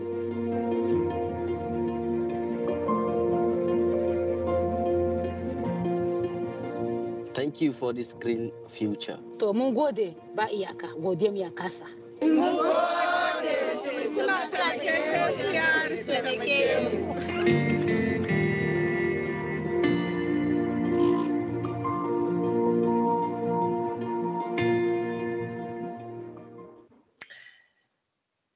Merci. Bon, c'est un peu des vidéos de promotion du HCR, mais j'ai trouvé intéressant parce que ça illustre, voilà, ça donne un peu des images, quoi. Alors, on va juste peut-être terminer avant d'ouvrir encore une fois les questions. Est-ce que vous voyez mon écran ? Oui, on le voit. Voilà. Bon, on a parlé de tout ce qui était programme et je voulais également parler de tout ce qui était fonctionnement des ONG, enfin des ONG, non, des bureaux, etc. Parce que je pense qu'il y a beaucoup de choses qui peuvent être faites aussi. Et c'est peut-être parfois plus simple. Pas toujours, mais... Donc, il y a les questions, bien sûr, énergétiques dans les bureaux. Je sais que plusieurs ONG françaises, là, ont changé de fournisseur en énergie pour des énergies renouvelables pour leur siège. L'utilisation rationnelle des chauffages, l'air conditionné au siège et sur le terrain, le nombre de fois où on peut aller sur le terrain, il fait... là, il y a la clim à fond et les portes grandes ouvertes alors qu'il fait 40 dehors. Enfin, ça, c'est des choses qu'on a tous vues sur le terrain, quoi. Les panneaux solaires pour les bureaux, alors bien sûr, ça c'est plus compliqué à financer, mais ça commence. En tout cas, là, c'est un exemple de MSF au Tchad. Je sais qu'OIM aussi l'a fait au Sud-Soudan. Le transport aérien, bien évidemment, compliqué à réduire, mais pas impossible. Participer à des conférences à distance. On a bien vu là depuis la crise du Covid qu'on fait tout à distance. Privilégier les vols directs, meilleure gestion et planification des approvisionnements pour limiter le fret aérien pour les organisations qui ont des gros volumes. Parfois, juste une planification en amont permet de réduire le nombre d'allers-retours. Privilégier le train, bon, ça c'est une évidence. Recrutement aussi, plus de recrutement de staff local dans les pays, et ça va en lien avec nos engagements vis-à-vis de la localisation. Et enfin, peut-être une solution, ce serait d'avoir des budgets carbone par salarié par an et que voilà, à ne pas dépasser, quoi.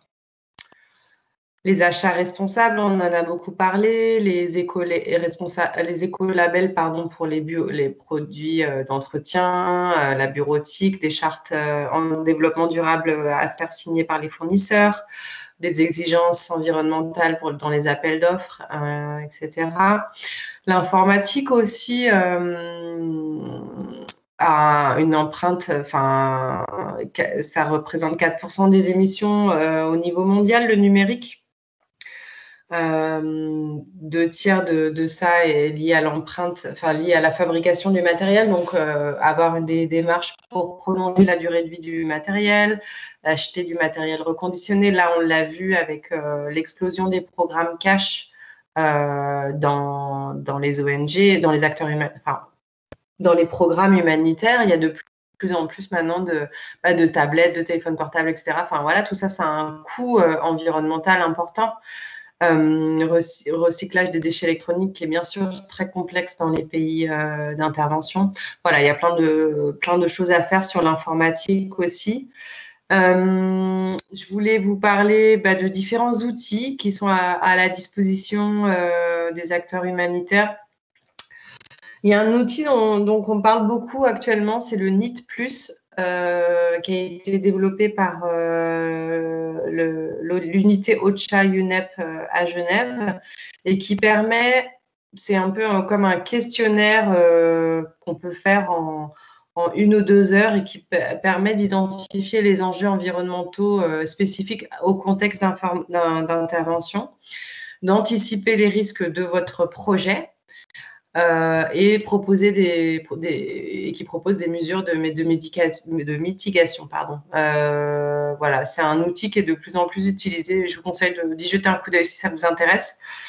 Un autre outil, donc là, c'est pour les sujets plus environnementaux. Et puis, pour la question du carbone, bien sûr, il y a les questions, le bilan carbone qui permet d'identifier les postes d'émission les plus importants et d'établir des feuilles de route. Et éventuellement, en dernier recours, calculer la compensation carbone.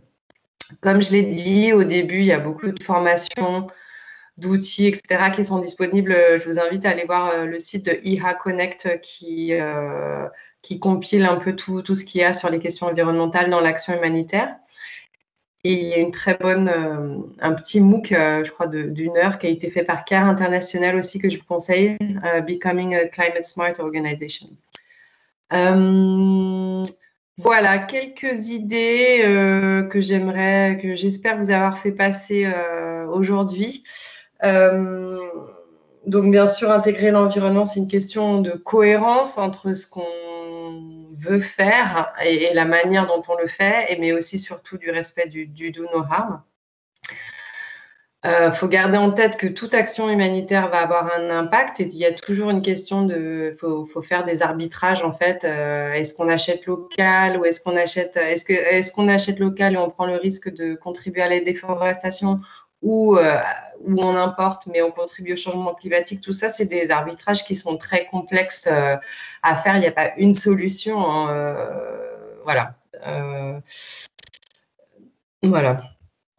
À garder aussi en tête qu'il vaut toujours mieux éviter que réparer des dégâts qui sont souvent irréversibles. Donc, l'importance d'anticiper, de réfléchir en amont des projets à l'impact qu'un projet peut avoir sur l'environnement. Et c'est là que des outils comme le NEAT peuvent aider les organisations à faire ça. Un équilibre aussi qui est important entre des actions qui nécessitent des investissements et celles qui relèvent du bon sens et juste un changement de pratique, changement de paradigme. Je pense que c'est important d'avancer sur ces deux aspects en même temps. L'action humanitaire aussi peut avoir des impacts positifs. On a vu la reforestation, aussi la vulgarisation de démarches, d'approches environnementales qui sont peut-être plus vulgarisées dans nos pays européens. Donc, l'acteur humanitaire, l'ONG peut aussi être vecteur de ces pratiques-là. Mais globalement, et là, la signature de la déclaration d'engagement le montre très bien, c'est une remise en question vraiment importante de la culture humanitaire. Et si on veut être sérieux sur la question, ça remet en question vraiment la manière dont on travaille et nos engagements vis-à-vis de la localisation de l'aide humanitaire. Il y a quand même des pratiques qui évoluent dans le bon sens là, ces 2 dernières années. C'est très encourageant, qui sont liées à une pression croissante des bailleurs de fonds, des salariés, des bénévoles et parfois des bénéficiaires. Voilà, mais qui reste encore un petit peu timide par rapport à la hauteur de l'urgence, on va dire plutôt. Voilà. Je voulais vous laisser sur ce petit dessin que j'aime beaucoup. Qui veut le changement? Tout le monde veut le changement, mais est-ce qu'on est vraiment prêt à changer? Je ne sais pas. Voilà. Merci beaucoup. Merci à toi, Samantha. C'est fort intéressant. Et donc, ta présentation a encore suscité pas mal de questions. Donc, nous avons Guillaume donc, de Bioforce qui demande si, à ton avis, comment les humanitaires peuvent-ils susciter des changements de comportement de leurs équipes vis-à-vis de l'environnement dans certains pays où la préservation de l'environnement n'est clairement pas une priorité dans la société?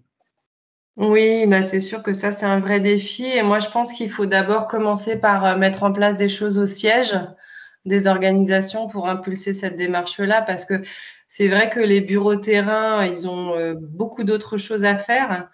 Mais s'ils voient que c'est une démarche institutionnelle, que déjà le siège s'empare de cette question, je pense que ça peut avoir beaucoup d'influence, quoi. Mais en effet, hein, il y a une question de priorité qui est la réalité. D'accord, merci.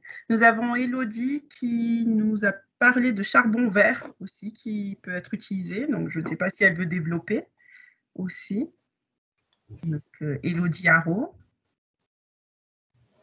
Voilà, le temps que je récupère mon micro. Oui, bonjour Amina, merci. Oui, j'avais vu ça dans des projets qui étaient financés par l'agence microprojet de la Guilde. Et il y avait des charbons verts qui avaient été créés à base de coques d'arachide écrasées, je crois, et agglomérées. Après, il en existe d'autres, mais en tout cas, c'est un moyen de faire du feu qui évite d'utiliser le bois. Merci Élodie. Merci. Nous avons Ercourel qui nous parle de la fresque du climat. Il est lui-même animateur de cet asso. Je suppose que l'association, c'est la fresque du climat. Je lui laisse la parole s'il est toujours là, qu'il nous en parle un peu plus. Oui, je suis là. Vous m'entendez? Oui. Oui. Bah oui, je suis animateur. C'est une association de sensibilisation. Alors, on fait des écoles, des entreprises, et puis il y a la rentrée du climat aussi. C'est basé sur les rapports du GIEC, hein, bien sûr. Et c'est un jeu de cartes, en fait. Enfin, c'est basé sur un jeu de cartes qui se fait en groupe. C'est des animations de groupe. C'est très bien pour sensibiliser des adultes aussi, hein, ça marche bien. Pour tout ce qui est, alors c'est de la formation. Alors je suis en train de mettre la pression sur Bioforce pour qu'il y ait quelques fresques animées. Ça prend 3 heures et je pourrais mobiliser des volontaires assez facilement. Je ne sais pas si quelqu'un d'autre connaît cet assaut. Voilà. Non, je ne connais pas, mais je serais très intéressée que tu m'en parles. Bon, on verra ça plus tard. Sinon, nous avons François qui demande s'il existe des moyens d'appui au niveau mondial pour appuyer les pays qui ne disposent pas de structures, entreprises de recyclage de déchets. Car même si l'on applique le tri ou la collecte, la difficulté résulte au niveau du recyclage des matières dures. À l'exemple du Tchad, l'initiation au compostage est encore à un niveau élémentaire dans le pays.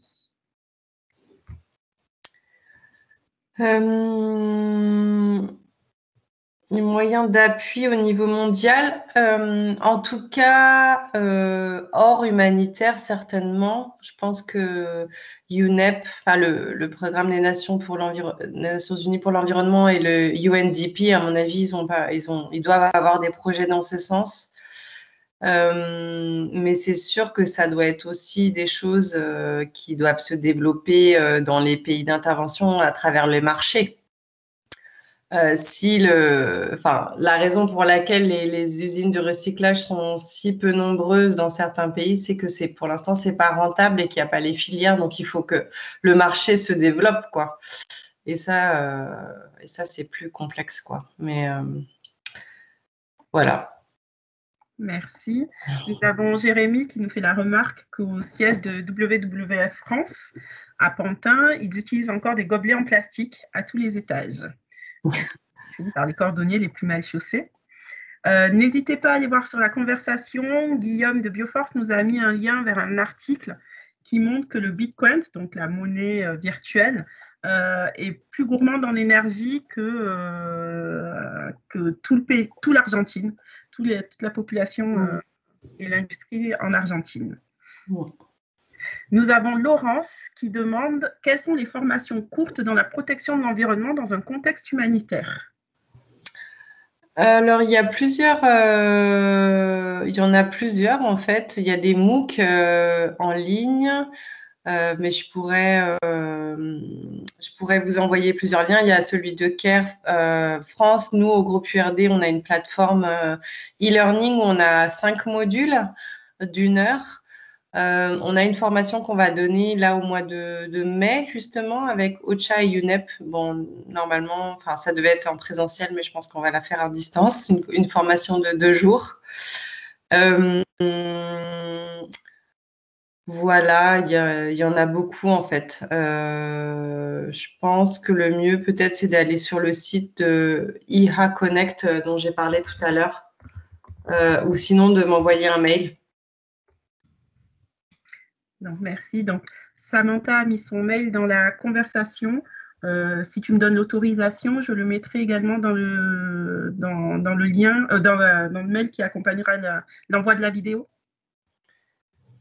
Oui, bien sûr. Merci. Donc, tout le monde est fan, a priori, du projet de Romain. Donc, on souhaiterait tous avoir un lien ou une présentation. Oui, je précise, il y a Elodie qui parle du CIRAD. Alors, le CIRAD, c'est autre chose. C'est de la recherche. Il travaille beaucoup. Je connais j'ai un copain qui bosse là-bas. C'est de la coordination de recherche. Il travaille beaucoup sur la déforestation. Ils utilisent aussi des méthodes de sensibilisation, mais pour des négociations liées à la déforestation. En recherche agronomique, en fait. C'est pas la fresque. Je vous envoie le lien tout de suite. Sinon, vous tapez la fresque du climat sur Google et vous le trouvez. Merci beaucoup, Romain. On va y aller. Et nous avons Cyril qui demande si les sièges d'ONG françaises passent à des fournisseurs de renouvelables. Est-ce que ça ne va pas faire plutôt augmenter leur bilan carbone, vu que l'électricité en France est principalement nucléaire et qui émet peu de CO2? Oui, en effet, c'est tout à fait vrai. En France, oui, c'est 80%, je crois, de l'énergie qui est produite, c'est du nucléaire. Mais par contre, donc ça va peut-être augmenter leur bilan carbone, mais ça ne va pas avoir la même incidence sur les autres impacts environnementaux. Comme on le sait, le nucléaire a un impact considérable en termes d'extraction d'uranium et les déchets nucléaires. Après, greenwashing, peut-être que je suis pas forcément d'accord, mais peut-être que j'ai pas bien compris votre point de vue. Cyril? Donc, si Cyril veut bien préciser, qu'il n'hésite pas. Oui, non, pardon, j'ai rajouté greenwashing un peu pour être provocateur avec le côté des fois communication, quoi. Des fois, on a tendance à faire des choses pour être autocritique avec notre secteur. Des fois, on a tendance des choses à les mettre en avant, à faire un peu de pub dessus, alors que bah, c'est peut-être pas si joli que ça, quoi. Oui. Oui, bah, de toute façon, oui. De toute façon, aucun impact, aucune activité humaine n'a zéro impact sur l'environnement. Après, je suis pas sûre que ça puisse être considéré comme du greenwashing, vu que ça coûte environ 15% plus cher de passer vers des énergies renouvelables. Donc, je sais pas. Mais c'est une question, ouais. Merci. Merci. Nous avons Pedro Bertrand qui lève la main. Donc, si vous avez une question, n'hésitez pas.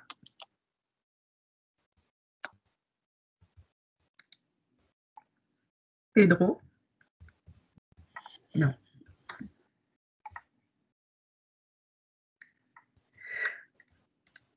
Bon. Sinon... Allô, oui, bonjour. Moi, c'est... Bonjour. Ah, nous l'avons perdu. Donc, n'hésitez pas si d'autres personnes ont des questions. Il y a encore un peu de temps.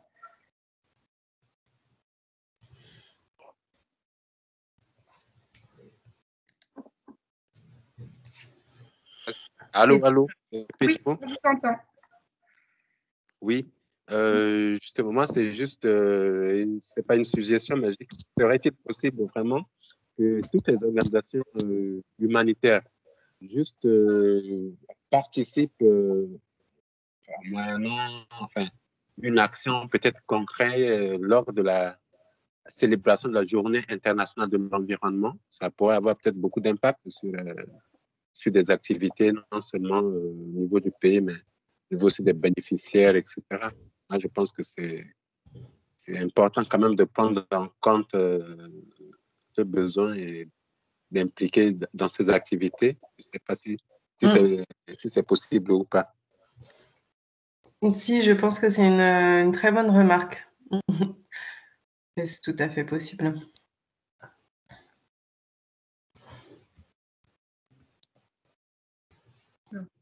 Nous sommes en attente d'autres questions, donc n'hésitez pas, ne soyez pas timides.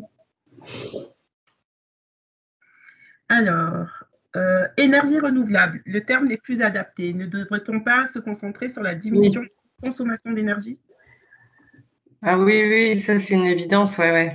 Oui, réduire avant, oui, ça c'est clair. C'est comme la même logique s'applique aux déchets, quoi. Le meilleur déchet est celui que l'on ne produit pas. Tout à fait. Merci. Merci.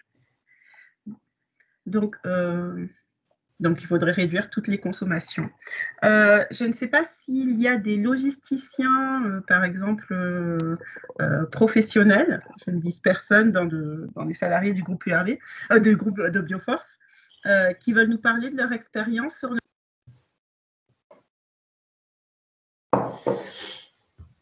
On t'a perdu, Amina. Là, vous m'entendez? Ouais. Non, je demandais s'il y avait des logisticiens qui étaient partis sur le terrain, puisque ce sont des gros postes, entre guillemets, polluants, qui peuvent nous parler de leur expérience pour voir s'ils ont essayé de réduire leur impact à eux.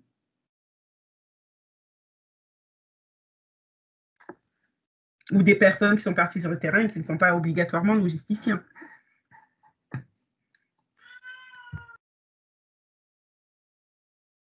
Donc non, on est tous des pollueurs.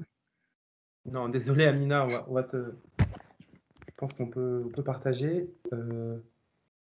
J'attendais mon collègue Cyril, parce que je sais que lui est actuellement sur le terrain au Liban, et je suis sûr qu'il avait des exemples à partager. Mais il m'a dit qu'il galérait sur son Teams, alors je ne sais pas s'il va pouvoir partager.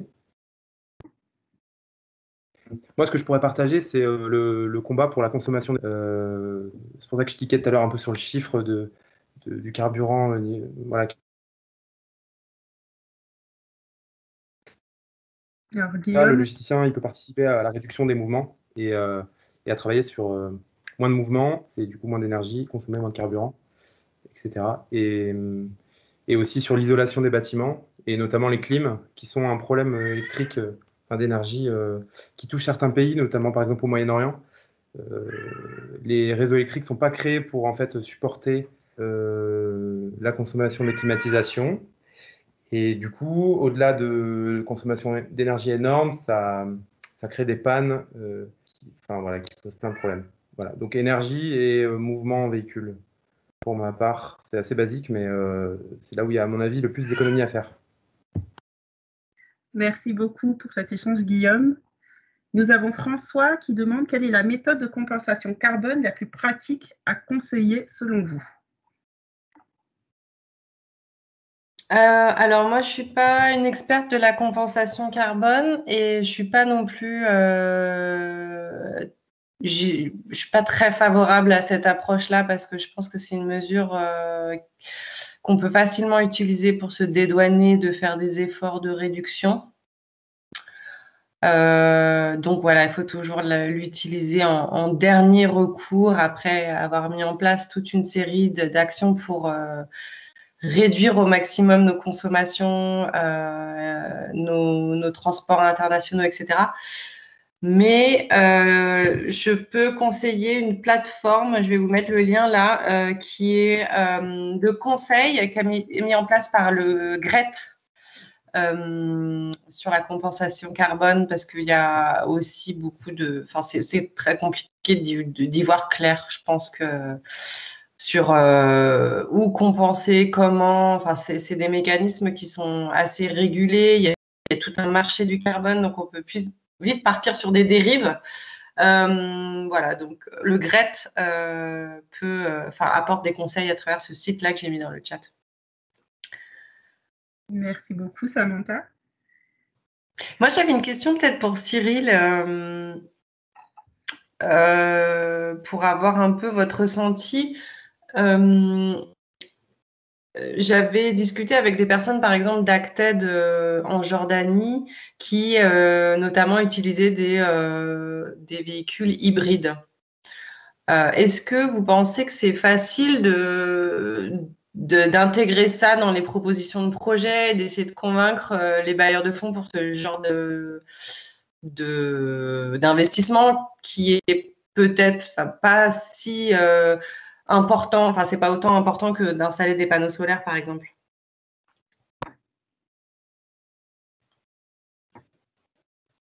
Je ne sais pas si vous m'entendez. Oui, on t'entend. Donc je ne sais pas si Cyril est toujours là. Alors, je suis un Cyril, je ne sais pas s'il y a d'autres Cyril, je ne sais pas si c'est à moi que ça s'adresse. En tout cas,